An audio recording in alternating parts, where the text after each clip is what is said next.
Hello, today we will be learning about how we can express velocity in different ways. Okay, so the first way is to use radial and transverse directions. Okay, and then we will be having something that is called the radial and transverse velocity and acceleration. And the other way is when we are having tangential and normal velocity and acceleration. Okay, so let us just go on ahead and what is this all about? What are those directions that we are talking about? Okay, so if a particle is moving, okay, we can use the Cartesian coordinate Ox, Oy. Okay, the position of the particle can be plotted just by using the x coordinate or the y coordinate. Okay, so at any time t, the particle may be over here. So the x coordinate, it can be written in terms of t, and the y coordinate, it can be written in terms of t. Okay, this is when we are using Cartesian coordinates, and similarly we can have the velocity in the x direction, which is dx dt, the velocity in the y direction, which is dy dt. Okay, we can also have the acceleration in the x direction, which is d2x dt square, and similarly the acceleration in the y direction is d2y dt square. Okay, so let the particle maybe move along this way. Okay, just like I said, at any point the position can be written in terms of the x and the y coordinate. Okay, why are we interested in the position? Because if you remember, the velocity is the change in the position, change in distance over time. Okay, distance depends on the position. Okay, so that's why we are interested in the position. So the position can be described in this way. Another way how we can describe the position, okay, instead of using the x coordinate and the y coordinate, we can use something that is called as the polar coordinates. Okay, again we are having the same curve. Okay, I just want you to have an idea of what we are doing over here. Again, the same curve, we can describe it in another way. Again, for the same point, what we will do over here is we can just draw a line which we will call as the initial line. Okay, the first way we are using Cartesian coordinates. This one we are using polar coordinates. Cartesian. Another way we are using polar coordinates. Okay, when we are using polar coordinates, we are just needing the initial line. When you are using Cartesian coordinates, you are needing two vertical axes.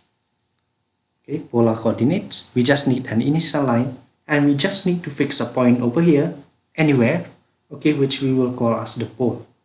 It will not be called the origin. Over here it is the origin, but over here it is the pole. So what we can do, how can we describe the position of this particle with respect to this pole? We can just describe it by this distance, which we will call as r, and by using this angle theta. Okay, another point, it will have another distance and it will have another angle. Similarly, another point, it will have another distance and it will have another angle. Okay, so this is how we describe the position of any point in the curve by using polar coordinates. We are describing it in terms of r and theta. For the y coordinate, in the Cartesian coordinate, another point will have a different x coordinate and a different y coordinate. But over here, we will have a different r and a different angle. Okay, another way how we can describe the same curve is by using something that is called as intrinsic. Intrinsic coordinates. Again, the same curve. Okay, the same curve. I'm trying to draw it very similar. Okay, so again the same point. What we will do here is, okay, we can just fix any point on this curve, we can just find this length, the length of this curve, which we will call as the arc length S. Again, the same point. And what we will do, again, we will just need another line. It can be any line. What we will do, we will draw a tangent at this curve. Okay, the tangent will look something like this maybe. And then this tangent, it will make some angle with this line. Okay, which we will denote it with psi. Okay, so in intrinsic coordinates, we are using it in terms of S and in terms of psi. Just take a look, another point over here, it will have a different length and we will be having a different angle. Okay, so this is how we will do it. Okay, over here we are not interested in representing something with Cartesian coordinates. What we are interested in by using polar and intrinsic coordinates. Okay, so what will we do here? Okay, let us first, I will just explain to you what I had explained what is the difference. Now you need to know when you will apply radial and transverse velocity, when you will apply tangential and normal velocities.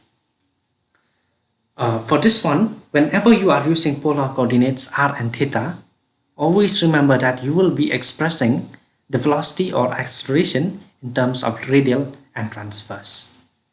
Whereas over here, when you are using intrinsic coordinates, you will be expressing everything in terms of tangential and normal velocity. Okay, I hope that is clear. Okay, so let us just go on ahead with it. Okay, so let's see. Over here I've written the formula for the radial velocity, transverse velocity, radial acceleration, transverse acceleration, total velocity and total acceleration. Again, we are using all of these terms only when we are having r and theta, when we are using polar coordinates. So all these terms only when we are using polar coordinates. And over here you are seeing something that is written as r dot. So what is r dot? Whenever you see a dot, it just means that we are differentiating it with respect to time. It just means dr dt. Similarly, over here we are having theta with a dot. It just means that theta dot, we are differentiating it with respect to theta. Okay, what is r double dot? R double dot, it's just that we are differentiating it 2 times. Okay, again with respect to t. Okay, so that is all. Okay, so I think now you are familiar with what is r dot, what is theta dot. These formulas, you will have to remember it. But again, I have not explained what do you mean by radial and what do you mean by transverse velocity. So again, let us see this curve. Okay, maybe a point over here, point P over here. Because we are using radial and transverse acceleration, so we will be needing the polar coordinates. So the position of this point, okay, we can draw something like this, r. Okay, this is the initial line. This is the pole. It is not the origin, it is called as a pole. So P is any point. You just extend this line because this one, it is the radius vector, okay, or the radial line. Okay, so if you extend this one, you will be getting something that is called as the radial direction. Okay, so this direction, it will be radial direction. Just take a note. If you can even draw the radial direction over here at this point. Okay, the radial direction, it may or may not be a tangent. Okay, for over here it looks like this, like a tangent, but at this point the radial direction, it is not a tangent. Okay, so do not confuse the radial direction. It may or may not be a tangent. Okay, in fact, okay, let us change the curve. Okay, so that will be, it will look better. Okay, so this is the curve. Okay, this is the curve. This is the point P. Okay, so just extend this line, which is the radial direction. What about the transverse direction? We are having something that is the radial direction. Now we just need the transverse direction. Just draw another line that is perpendicular. Okay, so this one will be the transverse direction. Transverse direction. Okay, so this is how we do it. Okay, whenever you are given something, just resolve it into two perpendicular lines, radial direction and transverse direction. Okay, and how do we get all these formulas? Do not worry. Okay, I will do the derivation another time. But for now, you just need to know what is the radial direction and what is the transverse direction. If you are seeing over here, we are having a pattern. When we are having x and y coordinate, again we are having two perpendicular directions. Similarly, over here we are having two perpendicular directions. Okay, the perpendicular directions is very important. Okay, because why is it very important? Okay, maybe if you remember, you had done something in statics, okay, or in vector calculus. If v is any vector, it can be resolved in this direction. It can also be resolved in this direction. Okay, similarly over here, the velocity over here, okay, the velocity of this point, okay, if it is moving from this path, at this point, the velocity, it looks like it's going in this direction. It can always be resolved into the radial direction, and it can always be resolved into the transverse direction. Okay, in fact, the velocity can be resolved in any direction that you like. Okay, but because we are using it in terms of polar coordinates, it becomes very easy if we use the radial direction and the transverse direction. Okay, and we have these formulas. Okay, you will need to remember them. Okay, so now let us see. Okay, you will have to remember them. I will erase it. Now what I will do is I will write the formula for the tangential and normal velocity.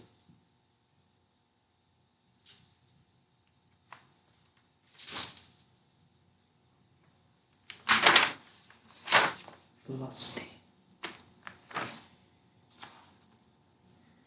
Okay, let's see. Okay, so we will be having first of all the tangential velocity. Okay, let us denote it with Vt. Okay, tangential velocity. Tangential velocity. Okay, I will write it as Vt. Okay, over here it's written as ds dt. The normal velocity, Vn, it's equal to 0. And also we will be having something, this is the normal velocity. The normal velocity, it's always 0. Also we will be having something that is called as the tangential acceleration. It is, okay, if I denote it maybe with at, it will be d2s dt squared. And the normal acceleration, if I denote it with an, okay, let us just use capital T. Let us just use capital T, okay, for the notation. And the normal acceleration, it's given by an, which is equal to v squared upon rho. Okay, what is this rho? Rho, where rho equal ds d shaft. Okay, and what is this v? V, it is the velocity. Okay, the velocity over here, since the normal velocity is 0, so v square will just be ds dt whole thing square. Similarly, you can find the total velocity, total acceleration, okay, just by using that square root. Again, we will be using normal, and we will be using tangential and normal directions only when we are using the intrinsic coordinates.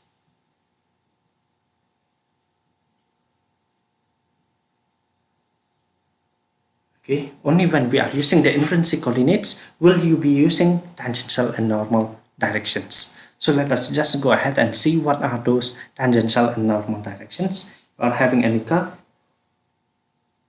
Okay, you are having any point P. Okay, this point P can be written in terms of S and psi. Okay, just draw this tangent, okay, maybe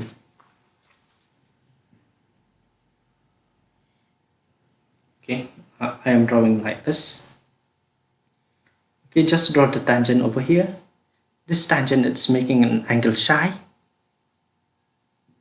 Okay, psi, it is called as the tangential angle. And this one, since we are drawing the tangent, this one will be called the tangential direction. Again, the particle is moving here.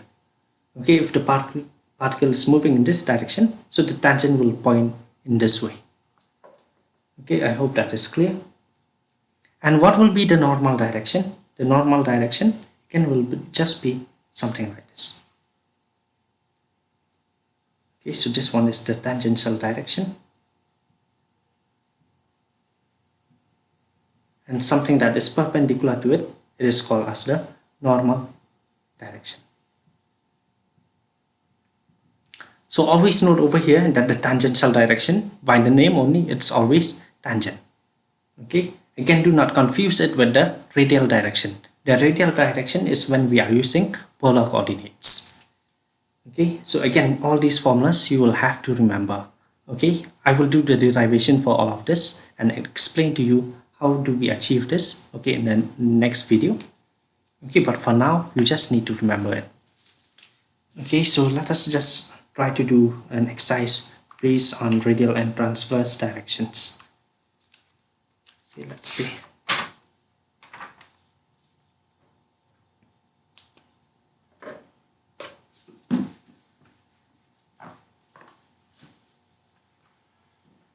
Okay, I will do a very easy exercise. Okay, if the radial and transverse velocities are always proportional,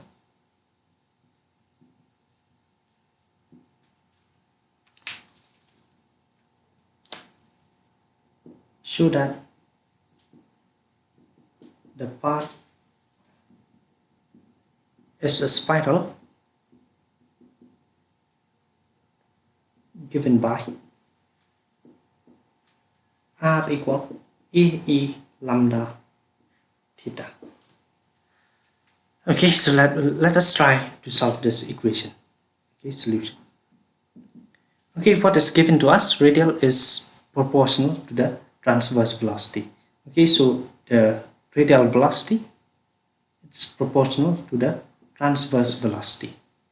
Okay, the radial velocity, if you remember the formula, it's given by r dot. So it will be equal to lambda vt. Okay, vt, which is r theta dot. Okay, so this is what is given to us. Okay, so now what we want to do, okay, we want to, from this equation, we want to arrive at this equation. If you notice over here, we have something that is called as the path of the spiral.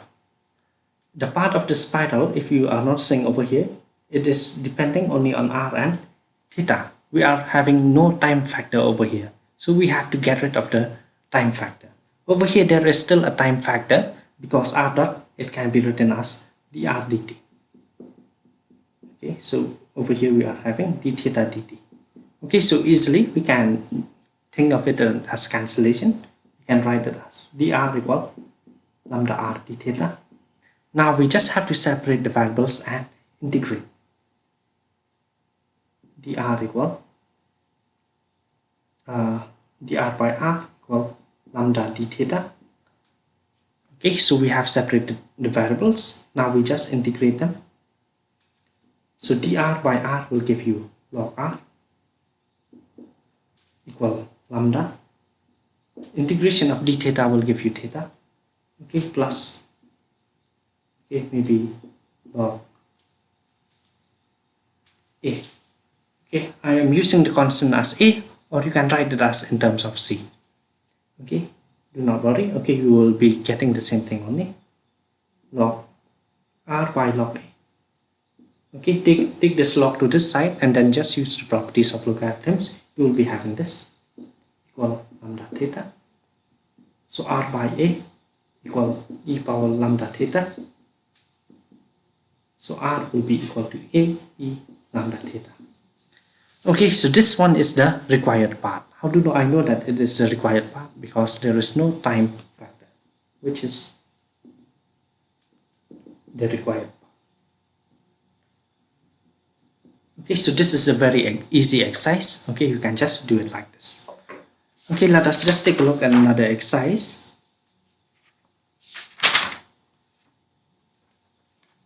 Okay, let's see.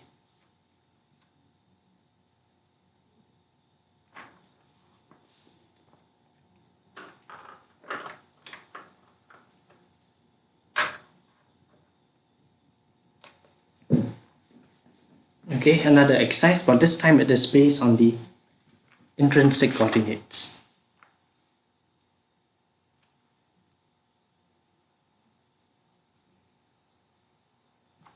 Okay, so let's see. Question. Prove that the acceleration of a point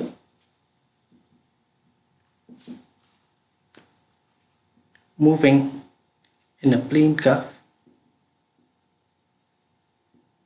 with uniform speed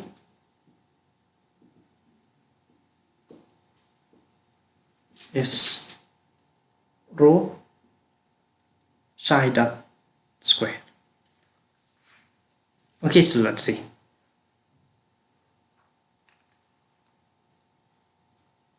Solution. Okay, so over here, okay, so we just have to find the acceleration. Okay, the acceleration, because it doesn't mention so clearly, whenever you are saying the acceleration, it will be the total acceleration. The total acceleration is given by the, and over here, since we are using intrinsic coordinates, we will be having the tangential and the normal direction. Okay, tangential acceleration plus square plus normal acceleration whole square. Okay, the tangential acceleration, it's d2s dt square whole square plus normal acceleration, it's given by v square upon rho whole square. Okay, so let us just name this one as 1. Okay, so now let us just see what is given to us. The speed is uniform. Okay, so the velocity is uniform. Okay, total velocity,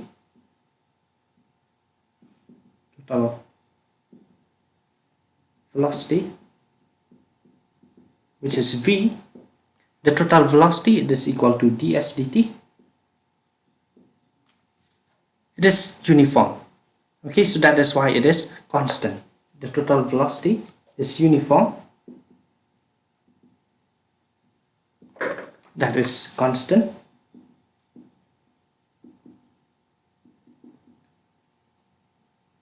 Okay, so ds dt, it will be constant. Okay, so over here what will we be having? Differentiation of a constant, therefore d2s dt square, it will be equal to d dt of a constant, which is equal to 0.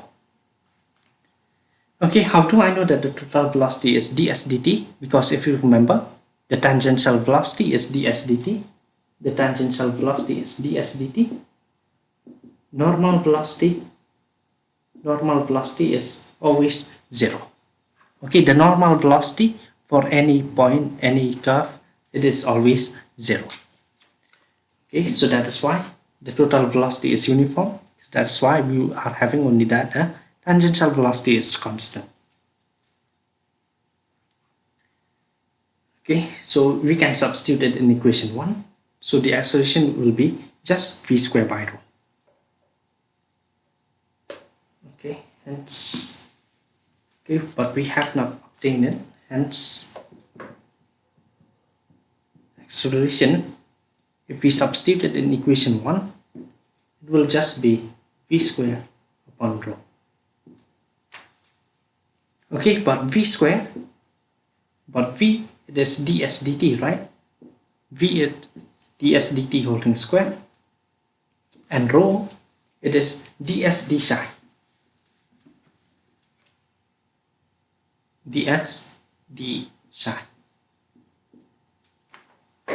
Okay, we want to write it as rho psi dot square. Okay, so we can write it as ds dt d psi ds. Okay, so if you are looking at this one, okay, we can just write it as, okay, now,